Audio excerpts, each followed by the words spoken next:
세상의 모든 지식 언더스탠딩.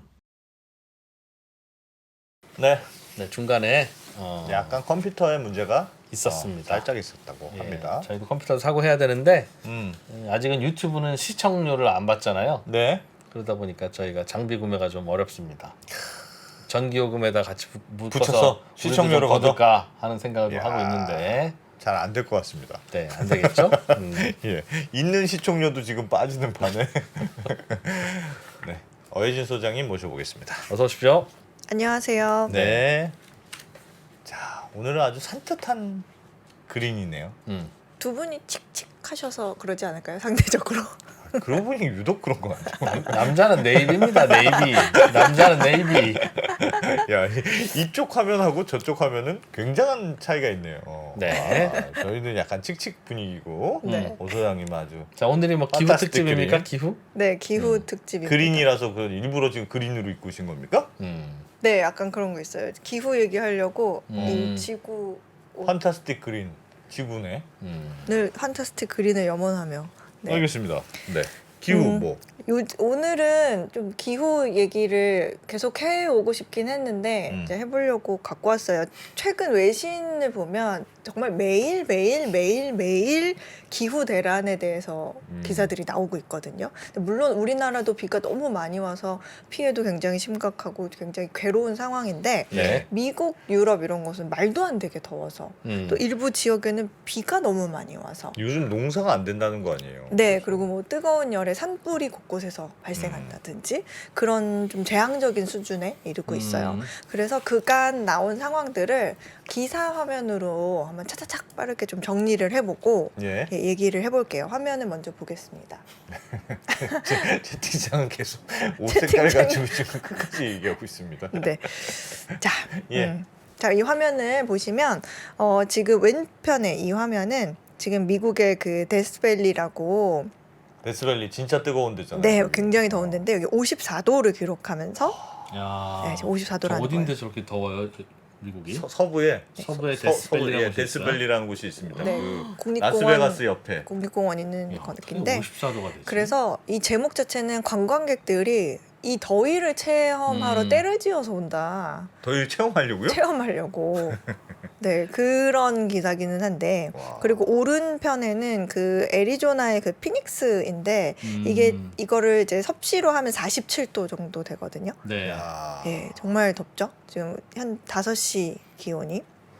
미국인의 지금 3분의 1 이상이 거의 폭염 경보 아래에 있는 상황이에요. 진짜 덥겠다. 그리고 요거는 일부 지역에서는 또 이제 토네이도, 폭염 뭐 이런 상황들이 뭐 우박도 내리고 뭐 홍수도 있고 그런 상황이고요. 여기는 그리스예요. 그리스 오. 산불 뉴스 보셨죠? 와. 지금 아이고야. 산불 때문에 예, 일주일 전에 지난주부터 전국 곳곳에서 산불이 발생했는데 여기는 아테네 기온이 한 41도 정도 되고 45도 뭐 그 정도도 되고 지금 산불이 가장 큰 피해가 난 곳은 그 대표적인 관광지인 로도스 섬이라는 곳이에요. 예. 여긴데 로도스 왼편에 섬? 예, 로도스 예. 섬인데 이 관광객이 한 2만 명이 대피하고 한 100채가 넘는 주택 뭐 상업시설 굉장히 큰 피해가 있는데 여기 불났어요 저게? 불났어요. 산불이 났어요. 산불이. 폭염 때문에. 근데 이 진한 빨강색은 24시간 동안 지속되고 있는 지금 산불이고요. 산불이고 주황색은 7일 동안 지속되고 있는 산불이요. 빨간 걸로 최근에 번져가고 있다. 바로 네. 터키 밑인데도 저게 그리스 땅이네요. 땅인가 보네요. 네. 어. 그리고 여기는 조금 더 크게 확대를 하면 지금 곳곳에 지금 유럽 곳곳에서 이제 산불들이 나고 있는 거죠. 주황색이 산불이에요? 주황색, 그러네. 빨간색 다 빨간색이 산불인데 산불난 곳이네. 예. 야. 지속되고 있는 시간에 따라서 색깔 크기를 좀 다르게. 터키도 곳곳에서 산불이네요. 네. 날이 더우면 산불이 나나 봐요. 왜 그렇지? 불은 40도면 불이 붙나? 그리고 요거를 네. 한번 보시면 오늘 날짜인데 어이. 지금 화재 위험 그 예보 같은 걸 BBC에서 나온 건데 색이 굉장히 진할수록 정말 위험한 상황이다. 그런 거죠. 여기 튀니지, 알제리, 진짜 여기 날이구나. 아프리카 쪽. 예, 얼마나 검은색이 very extreme danger. 네, 어이. 그런 상황이고요. 이거는 지금 이탈리아 같은 경우에는 예. 유럽에서 정말 가장 폭염 피해가 심한 음. 곳이거든요.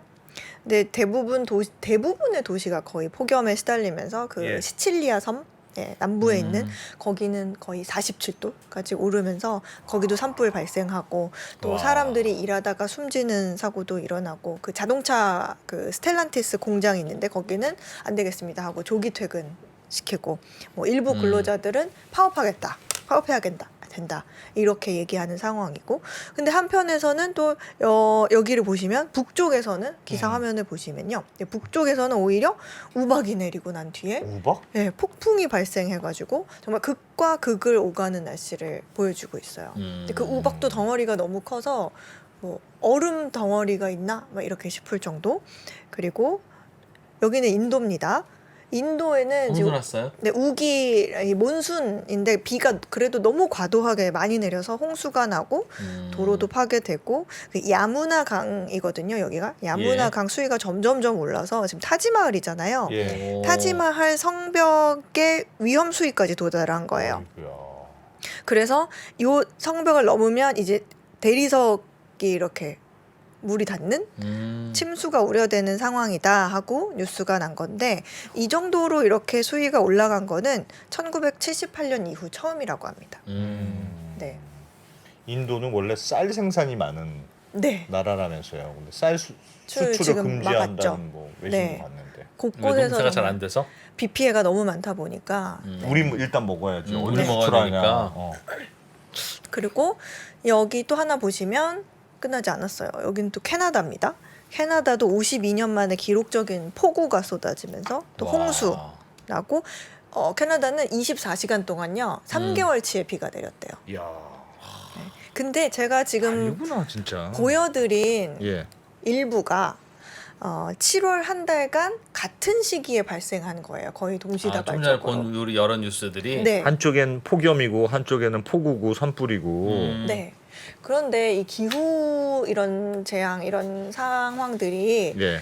하나하나 뭐 한 달, 세 달에 걸쳐서 발생하는 것보다 동시에 동시다발적으로 발생하는 게 각각의 그 피해를 더하는 것보다 훨씬 더 큰 영향을 미친다는 그런 결과도 있거든요. 그래서 굉장히 많이 심각해요. 이게 외신들을 보면 하루도 빠짐없이 나오고 모든 외신들이 특집으로 기후 변화에 대해서 뭐 분석 기사도 내놓고 다들 뭐 놀라고 있구나. 네, 그러고 있고 뭐 이코노미스트 같은 경우에는 기후 관련 영상 뭐 주요 메인 미디어들은 관련 영상을 이렇게 제작해서 계속적으로 올리고 있거든요. 그래서 그 중에서 우리가 조금 같이 볼 만한 내용을 제가 네. 좀 편집을 해가지고 가지고 왔어요. 예. 그래서 요 화면 보시면 이코노미스트는 제가 오늘 가져온 영상은 사실 기후 이주민, 기후 난민 이런 얘기 들어보셨어요? 기후 난민? 네, 기후가 너무 안 좋아져서 맞아요. 난민이 된 거예요? 피난민? 기후 변화로 인해서 더 이상 사람이 살 수 없는 환경으로 바뀌는 거예요. 아, 그 잠깐 거주지가. 피난가는 게 아니라. 네. 아. 그래서 어쩔 수 없이 다른 지역으로 떠나야 하는 사람들인데 이제 이런 사람들이 앞으로 수년 내에 수억 명의 사람들로 많아질 거다. 그런 내용의 비디오를 만들었거든요. 예. 근데 이런 현상 내용을 조금 뭐 요약을 해드리면 근데 이런 현상은 앞으로 갈수록 더 심해질 거고 못 사는 나라들에게서 대부분 발생할 거다. 그러나 그들은 오히려 준비가 전혀 되어 있지 않다. 그럼 기후 이민자들은 지구 온도가 얼마나 올라가느냐에 따라서 달라지는데 각각의 국가들의 정부들은 어떤 고민을 하고 있을까? 어떤 예. 고민을 해야 하는가? 하고 있을까가 아니라 해야 하는가? 날씨가 살기 어려워져서 그 마을을 아예 영원히 떠나야 되는. 영원히 떠나야 되는. 조금만 덥거나 춥거나 하면 그래도 살지 않나요? 그래서 제가 그게 좀 체감이 잘 되도록 그 영상을 부분을 편집을 해왔거든요. 예. 그래서 지금 영상 보기 전에 잠깐 말씀드리면 그 보시는 게 루이지애나에 있는 그 아일데 장샤르라는 그냥 편하게 장샤르 섬이라고 할게요. 네. 그 섬의 이야기예요. 미국에 네, 있는 섬이에요? 네, 저 아래, 예. 루이지애나 저 아래 있는 섬인데 해수면이 지속적으로 올라가면서 지금은 원래 섬의 2%밖에 남아 있지 않아요. 면적에. 섬이 예. 그 원래 사람이 살던 데인데. 살던 데인데. 오. 그래서 이제 중간에 인터뷰하는 아저씨가 크리스라는 사람인데 제가 이 동영상을 보여드리겠습니다. 화면 넘겨주세요. 제가 틀게요. 네. former home is 제가 no longer 자막을 safe for human 간결하게 좀 habitation. 달아봤는데 Rising sea 바로 levels on 이거- the island 아, is 또 있는 likely 상황입니까? 야. 네. which used to be a crucial buffer that protected the houses from storms. As that buffer disappears, the 사람이 안 impact of 사는 hurricanes 지역이 is now 돼버렸군요. much. 네. Whenever you look at the 아까 damage to 말씀드린 the 게 island, 섬입니다. there's some people, their homes were destroyed, 여기가 and so 섬이에요. 예. they had no more 이분이 home 이제 to live in. 크리스라는 사람인데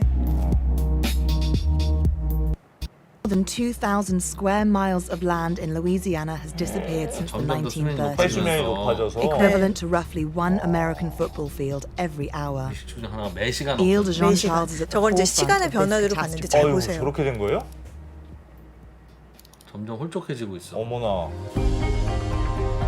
After life on the Isle became untenable for residents like Chris, they asked the 워낙 state of 굉장히 낮은 Louisiana to 땅이었네요, help them. 보니까. And in a 땅 groundbreaking policy move, 아주 the federal 오래전에는 government paid for 그렇지 37 families to relocate to new homes 그래서 40 지금 miles 뉴 away 아일랜드라고 here on the 이름을 new 붙여서 isle. 새로운 지역으로 저렇게 If the 이주를 planet 시킨 warms 거예요. between 2 and 2.5 degrees above pre-industrial levels, 이주하고 다 집도 more 있어 and 그래도. more 이건 이제 parts 전 of the world will 세계에 become 대한 걸로 uninhabitable. 나온 건데요. And the 빨간 majority 색이 of those 살기 places will be in 어려워지는 the developing 우와. world. The island of Tuvalu might become 이건 또 one of the 투발루라는 first 섬 countries to lose its 이야기거든요. entire landmass 여기는 due to 이제 climate change. 거의 없어지고 But 있는 there's little 네. thought being given to where its inhabitants will go, despite their pleas growing ever more urgent. In Tuvalu, we are living the realities of climate change, sea level 이 rise. 사람이 We 어디서 must take 이 bold 연설을 하나 alternative 보세요. action today. 어머나. 세상에. 야. 네, 이 동영상인데 조금 추가적으로 설명을 드리면 예. 아까 그 장샤르 섬 같은 경우에는 2016년에 그 거주하고 있는 주민들이 이대로는 도저히 살 수 없겠구나. 그래서 이 정부에게 요청을 합니다. 연방 정부에게 우리 이대로는 안 될 것 같으니 이주를 해야 되겠다. 그래서 연방 정부가 인정을 해준 거예요. 그래서 600억 넘게 들여서 이제 이주를 새로운 하게끔. 난민촌을 만들어주고. 네, 이주. 새 정착지를 예. 해서 집도 지어주고 이렇게 보낸 거거든요. 근데 그 땅이 저렇게까지 인터뷰를 한 이유는 저 땅이 되게 저 사람들에게 굉장히 의미가 있는 곳이기 때문인데 네. 예전에 한 1830년 그 앤드류 잭슨 대통령 당시에 예. 인디언들 강제 이주시켰었거든요. 예. 근데 그때 저기 살던 사람들의 조상님들이 그 인디언 원주민들이었는데 예. 원주민들이 강제 이주를 당하면서 그걸 피해서 정착했던 지역인 거예요. 섬이에요. 네. 어. 그래서 거기서 문제가 생겼구나. 거기서 이제 대대손손 살아오고 있었는데 인디언 자손으로 네, 살아오고 있었는데. 원주민들이 이렇게 살아오고 있었는데 지금 잠기게 되면서 그 대대손손 살던 터전을 잃게 된 거죠. 네. 네. 세상에. 그러니까 원래 해수면보다 별로 높지 않은 땅에 살았었군요. 해발 고도가. 섬이기는 했었는데 네. 큰일이군요. 그러니까 제가 이 동영상을 보니까 이제 확 와닿으시죠. 뭔가 예. 해수면이 올라서 땅이 잠긴다. 해수면이 올라서 네. 아니 간척 사업도 하는데 네. 매우죠. 매우잖아요. 예. 예. 아 해수면이 오르면 매워서 해결될 문제가 아니겠죠? 그렇죠. 점점 더 물이 올라오니까. 자꾸 올라오니까. 물이 이렇게 올라오는 거 생각해봐요. 뭐 어떻게 할 거야 지금? 아까 그 1930년대 이후로 잠긴 거를 시간으로 따졌을 때 네. 매 시간마다 미식 축구장 한 곳이 잠긴다고 진짜 하니까 어마어마하네. 네. 지난번에 봤지만 우리나라는 다른 나라에 비해서 예. 그래도 해수면보다 굉장히 낮은 땅이 땅이 별로 별로 없어요. 없어. 네, 높죠. 네. 있어요. 그때 그러니까 뭐 중국 그리고 보여드릴 때도 우리나라는 원래 기후가 험악해. 험악하잖아요. 여름에는 전 세계에서 제일 덥고 겨울에는 예. 전 세계에서 제일 추우니까 예. 우리는 기후 변화가 좀 덜 그냥 와닿죠. 일상이죠. 일상. 기후는 늘 변하는 거 아니야? 사계절이 뚜렷한 게 원래 정상 아니야? 근데 항상 평온한 날씨였다 갑자기 덥고 갑자기 춥고 그러면 계절이 당황하겠네요. 변해 이게 뭐야? 아, 다른 나라는 그러니까 실제로 외신들 저도 가끔씩 보면 그렇게 기후 가지고 말이 많고요. 웬만한 그 언론사 사이트에는 우리는 정치, 경제, 사회, 문화 이렇게 있잖아요. 네. 거기에는 클라이미트가 네, 꼭 맞아요. 있어요. 기후 섹션이 아예 따로 기후. 있습니다. 기후만 봐도 굉장히 중요한 뉴스 섹션이라는 거죠. 네, 굉장히 사실 많이 나오고 있어서 이거를 언제 좀 특집으로 이렇게 집중적으로 해드리고 싶다라는 생각이 들었는데 매일매일 나오니까 이거를 계속 새로운 내용이 나오고 있고 계속 새로운 피해가 생기고 있으니까 네 계속 보고 보다가 그래도 오늘은 해드려야겠다 한 건데 다른 기사를 하나 보여드릴게요. 요거는 파이낸셜 타임즈 기사인데 극한의 더위 시대가 경제를 어떻게 변화시키고 있는가에 대한 내용이에요. 기록적인 폭염이 일상화가 되니까 다양한 업계에서 어떤 비즈니스 방식의 변화가 있을 수도 있겠구나라고 생각을 한다는 거죠. 무더위 수혜주 소개해드리겠습니다. 아이고 그런 거.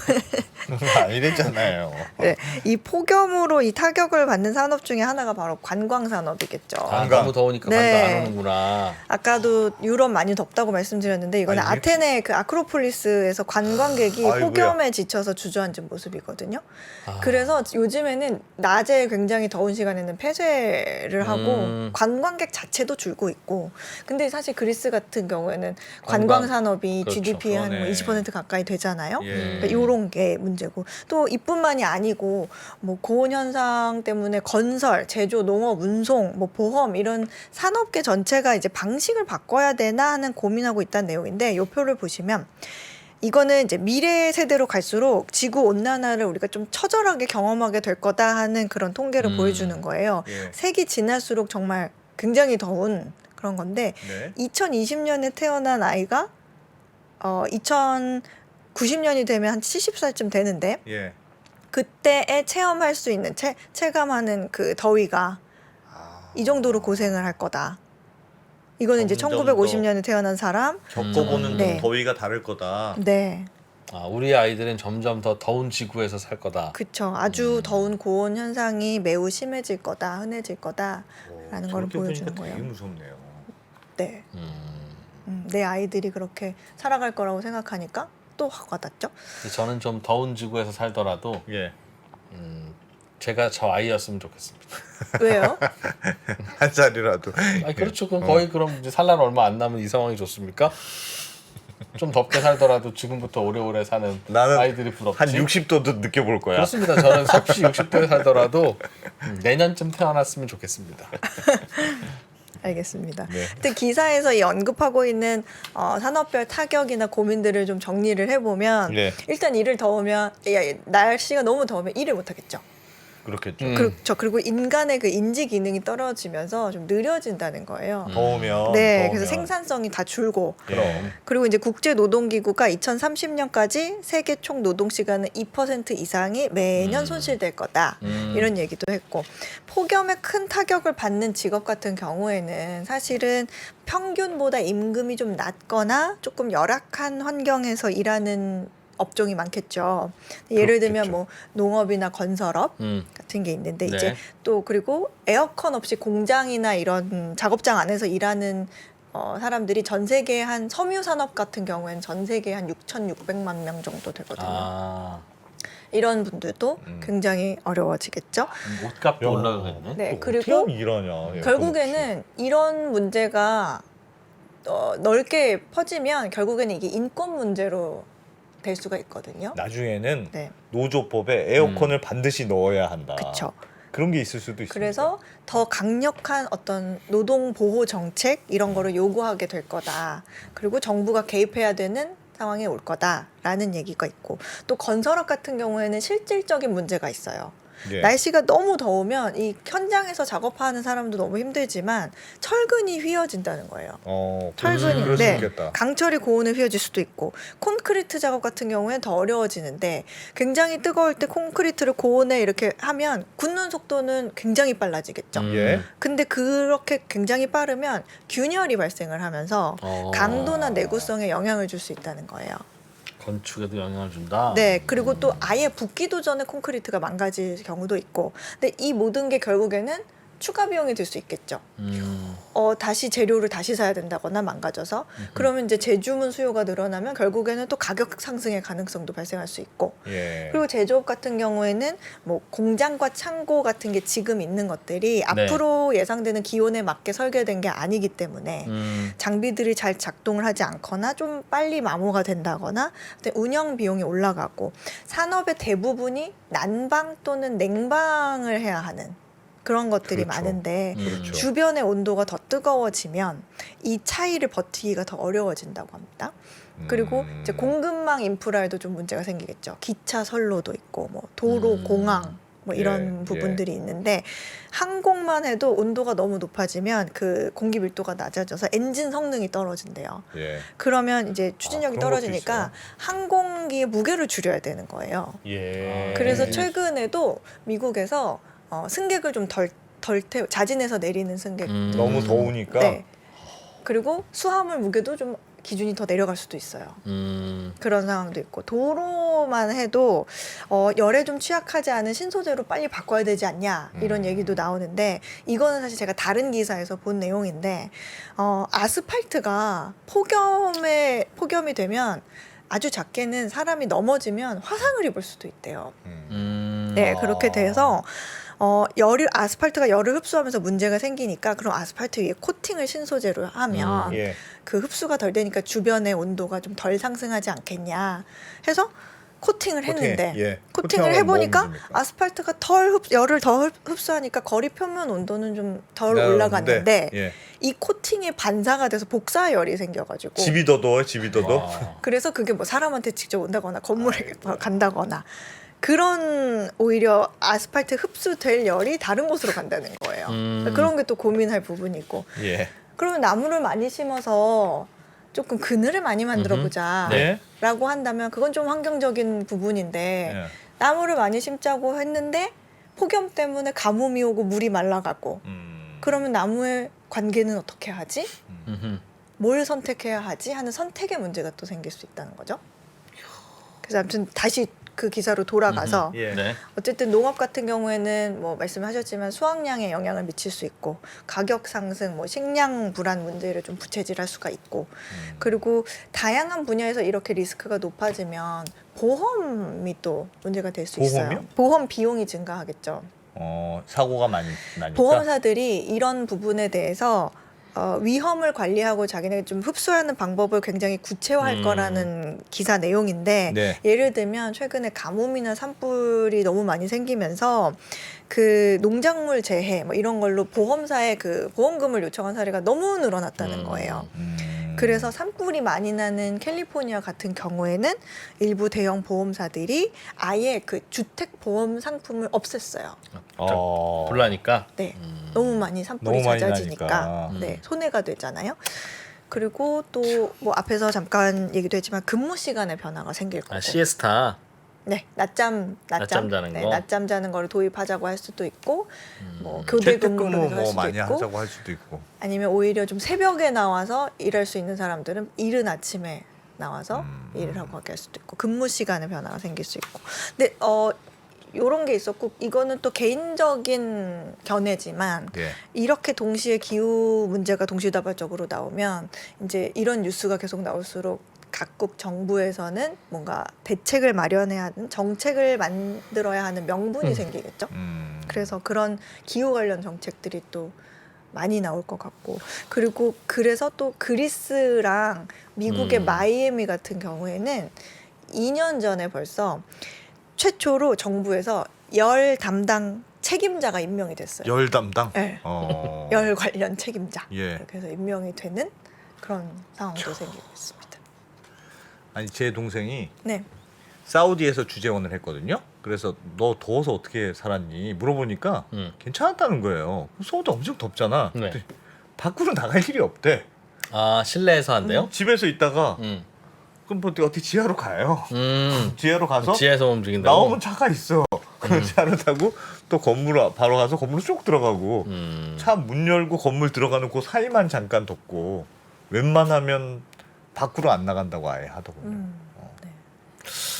네. 이렇게 지구가 더워지면 다들 그렇게 살아야 된다는 뜻인데. 네. 그래서 생각보다 우리가 국내에서 접하는 뉴스보다 굉장히 상황이 매우 심각하다. 그런 부분을 좀 알려드리고 싶어서 가지고 왔고요. 다음 뉴스도 하나 더 하고 네. 가겠습니다. 이 뉴스는 이프로님의 신청 기사입니다. 신청 기사요? 네, 예. 신청하셨어요. 제가 이코노미스트를 읽다가 야 이런 진짜 세상에 진짜 기사가 중요한 있다니. 기사다. 라고 생각해서 네. 어혜진 소장님께 이거 해달라 네. 제가 네. 요청드린 겁니다. 미국 제목- 엘리트 만들기? 네, 미국의 엘리트들을 만드는 거. 이 기사는 최근에 이 미국에서 발간된 논문을 인용해서 쓴 기사거든요. 예. 어쨌든 결론은 미국의 명문 사립 대학이 자꾸 부유층 자녀들을 편파적으로 선발하는 바람에 미국의 지도자들이 자꾸 부유층 자녀들로만 채워지고 있지 않니? 이거 진짜 문제가 있는 것 같아. 개천에서 용이 안 난다. 용이 안 난다. 그런 내용이에요. 네, 이 논문을 인용한 거거든요. 근데 이 논문을 쓴 사람은 어려운 걸 자꾸 신청 기사로 주셨어요. 저 논문 쓴 라즈 채티라는 분이요. 네, 이 사람입니다. 저분이 저게 전 세계의 빈곤과 혹은 계층 이동성 맞아요. 저거 연구하는 그 전문가 넘버 원입니다. 네, 집중적으로 그런 연구를 많이 하는 분으로 유명해요. 예. 근데 지금 기사에서 나온 얘기 하기 전에 이 교수님이 쓴 논문을 제가 좀 보다가 재밌는 걸 있어가지고 그걸 먼저 하나 잠깐 소개를 해드릴게요. 네. 이게 지금 네이처에 실린 거거든요. 근데 이 뭐냐면 청소년기에 부유한 친구를 둔 사람일수록 나중에 소득이 더 높더라. 오. 어릴 때 부자 친구랑 많이 어울려 논 사람일수록 나중에 소득이 높다. 네, 저 말은 그냥 부자 동네에 산 사람일수록 소득이 높다. 그 말과 같을 것 같은데? 다릅니다. 다릅니까? 내가 조금 더 소득이 낮고 저소득층에 있어도 예. 친구 중에 부자 친구가 있으면 나중에 성인이 됐을 때 저런 거 할 때는 소득이 높아질 가능성이 높다. 똑같이 가난한 집 아이들을 1000명 모아놓고 500명은 부자 친구랑 많이 접촉한 가난한 집 아이들. 어허. 이거는 부자 친구가 별로 없었던 가난한 집 아이들. 그렇게 그렇게 해서 나중에 이제 몇 년을 소득 보는 거예요. 위약이 하나는 맞아요. 플라시보고 네. 하나는 예. 그거 하듯이. 맞아요. 그래서 네. 가난한 집 아이들 중에 친구의 70% 이상이 부유한 집인 케이스랑 예. 쉽지는 않지만 70%에 못 미치는 케이스랑 비교를 예. 했대요. 오, 재밌네. 네. 그때 했더니 예. 잘 사는 부유한 집 친구가 많았던 그룹이 예. 70% 이상이었던 그룹이 나중에 성인이 됐을 때 소득이 20% 정도 더 높더라. 라는 결과를 찾아낸 거예요. 친구만 잘 사귀어도 네. 역시 근데 이유가 본인 뭘까요? 사람들이랑 놀아. 친구가 왜- 돈을 잘 빌려줘. 뭐예요? 돈복이 좋아. 아니면 친구가 돈을 어떻게 버는지를 아는 건가? 뭐예요? 왜 이런 현상이 나타났는지는 이제 이 교수는 아마도 부잣집 친구들과 함께 하면서 어떤 미래의 설계에 대해서도 좀 영향을 받았을 거고 취업했을 때도 어떤 정보의 도움을 받았을 거다라는 내용을 해요. 자, 안승찬 너는 유학 안 가? 뭐 이제 이런. 아니면 약간 목표 의식이 달라지긴 할 것 같아. 저 부자를 자꾸 보면 돈이 많은 거에 대한 자극이 되잖아요. 되게 중요합니다. 사람이 목표를 어디에 두느냐는 자극이 되게 자꾸 중요하죠. 되니까 나도 네. 돈을 열심히 벌어야 되겠다. 뭐 이렇게 생각했을 수도 있고. 그래서 놀라운 거는 부자 친구가 많은데 학벌은 별로인 그룹하고 음. 부자 친구는 적은데 학벌이 좋은 그룹하고 그럼 뭐 어떻게 달라요? 비교를 했는데 부자 친구가 많고 학벌이 별로인 그룹의 소득이 더 높았대요. 그거 봐. 그러니까 이거는 돈에 대한 열망인 거예요. 돈에 대한 열망. 돈에 대한 열망이 실제로 현실화되는 거지. 네. 어느 정도. 그래서 어쨌든 다시 돌아와가지고 예. 아까 그 기사 얘기로 조금 넘어가면 그 기사에 나온 이제 논문 내용 그거를 좀 얘기하면 네. 소득 상위 1% 가정의 자녀들은 비슷한 성적을 가진 중산층 가정의 자녀들보다 그 IB 대학 플러스라고 하는데 IB 대학에다가 뭐 스탠포드, MIT, 뭐 시카고 대학 아이비와 아이들. 네, 아이비는 아니지만 좋은 좀 사립대학. 유명한 사립대학교 네. 거기에 입학할 확률이 2배 이상 높았다. 야. 뭐 누가 높았다고요? 기부금 입학제가 있으니까. 소득 맞아요.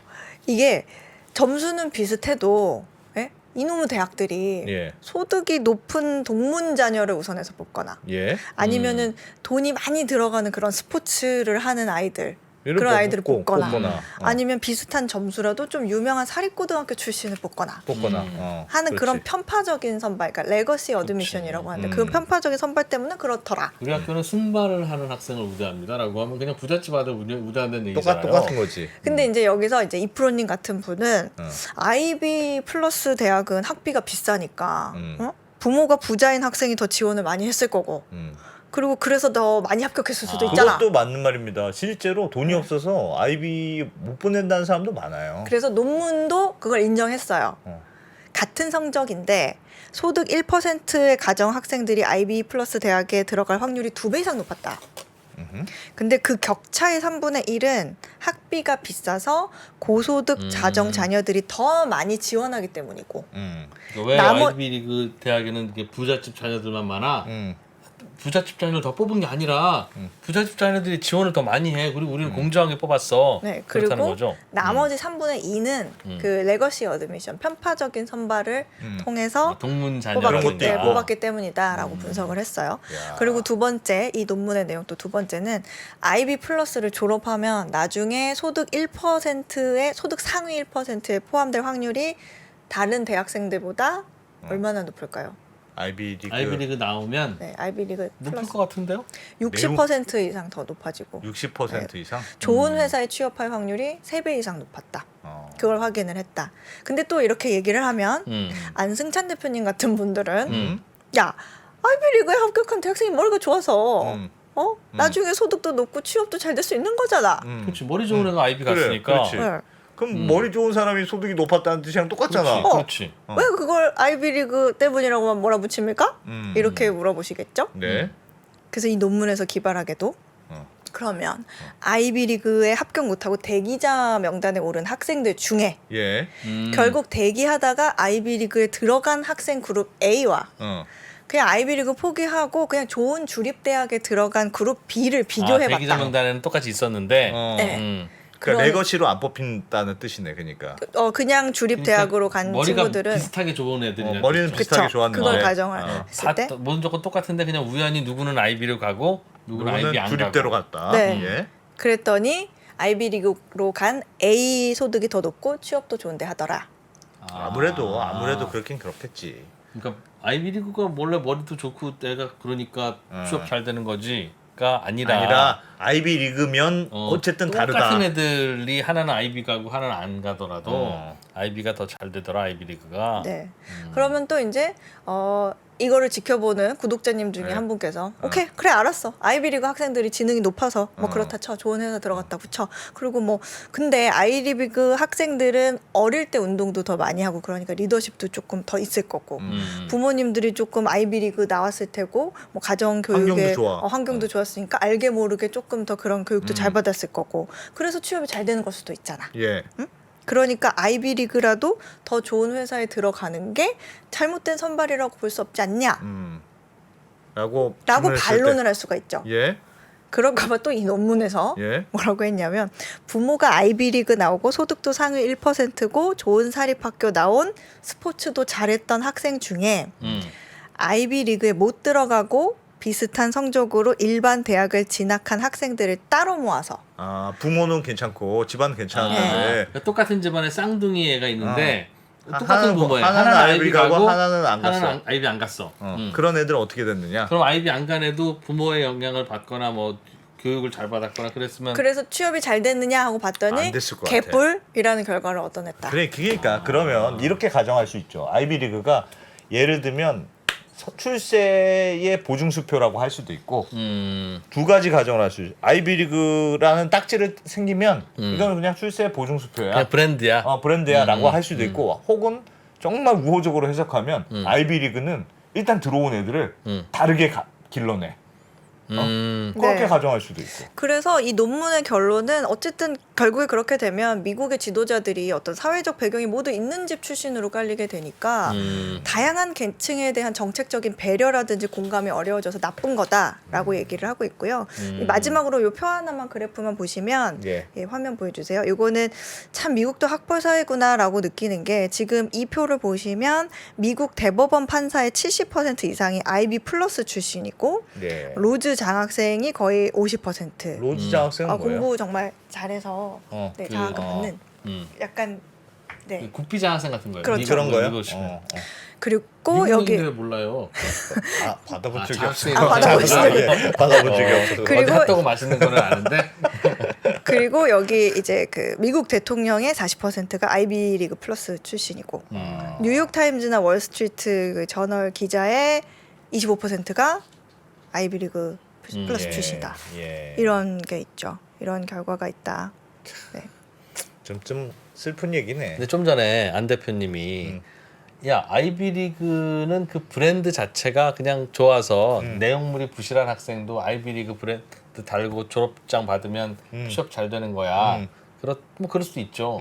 그런데 아이비리그는 좀 잘못 학생들 편파적 뽑더라도 아이비리그 대학이 워낙 교육을 잘 시키니까 그런 걸 수도 있어.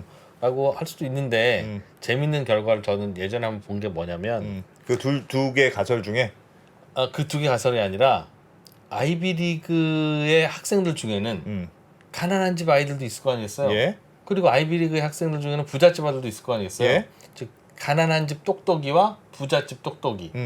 그럼 누가 더 나중에 소득이 높을까요? 부잣집 똑똑이가 높습니까? 부잣집 똑똑이가 높습니다. 이야.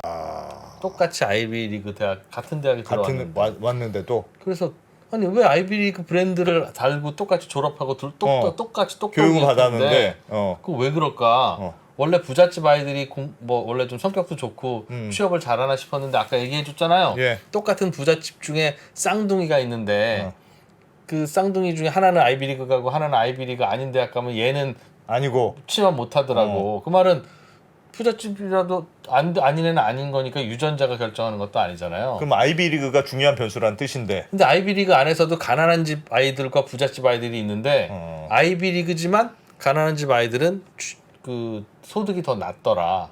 또 왜 그렇습니까? 왜 그런지 추적해봤더니 참 이상한 게 아이비리그에 다니는 부잣집 똑똑이들은 컨설팅, 금융, 그런 걸 주로 한다는 거? 연봉 많이 주는 데로 간다는 겁니다. 어허. 첫 직장을 그냥 예. 그쪽으로. 예. 근데 아이비리그 중에 가난한 똑똑이들은 돈 안 되는 거 공부하구나. 공무원, 뭐 기자, 뭐 그런 걸 만드는 거야. 내 말이 그 말이야. 내 말이. 야 진짜 그 너무 정확한 해석입니다. 왜? 왜 그러냐고. 돈을 안 벌어도 되는 애들은 왜 굳이 돈 벌러 가고 왜 그런 돈을 벌어야 왜 되는 그런지 똑똑이들은 제가 왜 돈 안 말씀드릴게요. 되는 데로 가냐고. 돈이 많은 걸 경험해 보지 못한 사람은 돈이 많은 게 왜 좋은지를 잘 모릅니다. 그 예를 들면 돈이 전부가 아니라고 생각하는구나. 가난한 집 잘 보십시오. 똑똑이는. 저희 집은 기자 부부잖아요. 기자 부부는 딱 보고 기자는 하면 안 되겠어. 이렇게 딱 생각해 아이들이. 근데 집안에 의사가 있으면요 반드시 아이들은 의사가 장래 희망입니다. 왜냐하면 주위에서 의사를 봤어. 근데 의사가 좋은 걸 나는 느껴졌어. 그러니까 목표를 의사로 딱 잡는 거예요. 근데 주위에 의사가 없었던 사람은 의사를 목표로 절대 안 잡아. 뭔 좋은지를 모르거든. 그래서 그 목표 의식이 주위에서 받느냐 안 받느냐가 매우 중요하다. 그게 저의 가설입니다. 저의 가설은 뭐냐면요. 여기까지만 합시다. 죄송합니다. 저의 가설은 가난한 집 똑똑이, 부잣집 똑똑이 똑같이 아이비리그 대학이잖아요. 네. 저는 부모의 영향이라고 생각합니다. 부모가 어떻게 가이드하느냐?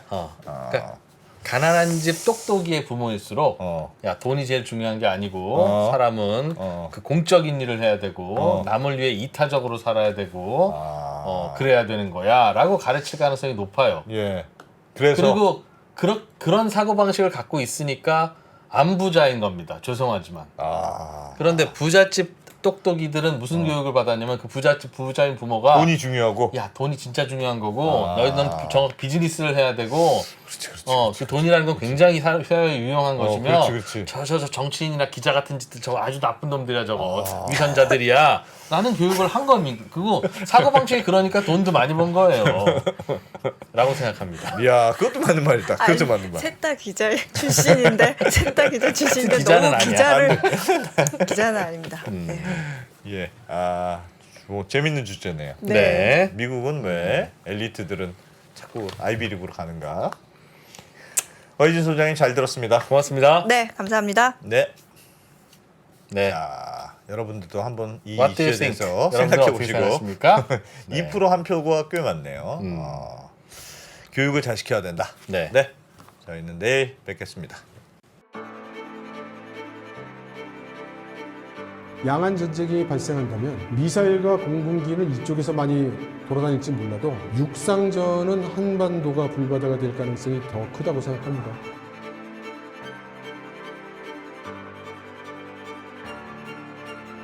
미중 관계를 새로운 시각으로 접근해 큰 인기를 끌었던 이철 박사의 강연 달라진 중국, 달라질 중국의 후속편이 책으로 나왔습니다.